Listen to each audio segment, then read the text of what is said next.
Tak jaký to má vlastně pro úřad práce význam vlastně podpořit takovouhle akci?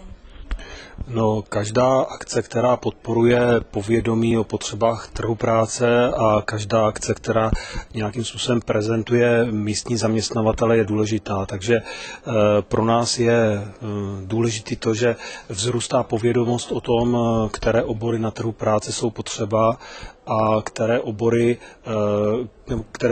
obory se vyplatí vyučit se nebo vystudovat. Takže z toho důvodu jsme rádi, že takové akce probíhají a proto jsme to i podpořili. Jak je na tom Havlíčkův Brod v ohledu nezaměstnanosti?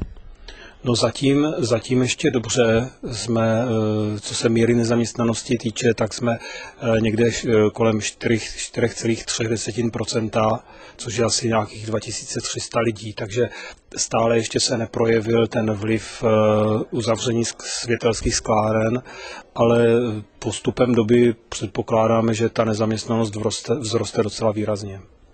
Jsou nějaké sociální skupiny, které jsou spíše nezaměstnané než některé další? Nebo máte vlastně na úřadu práce zapsané některé skupiny věkové, sociální více než jiné?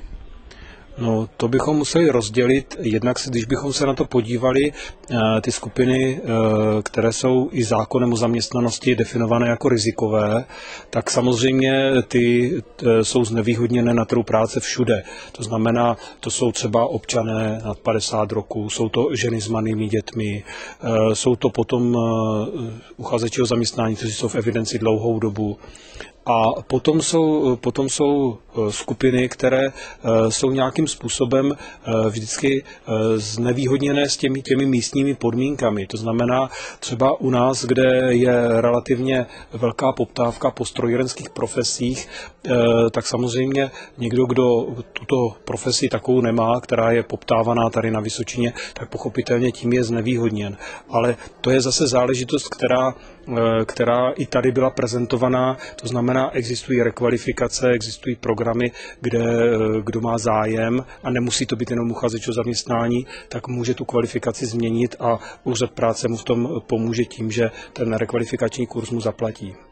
A poslední otázka, co byste doporučil žákům základních škol a studentům středních škol, aby dělali, nebo co by měli studovat, aby vlastně byli schopni si pak snadno najít práci?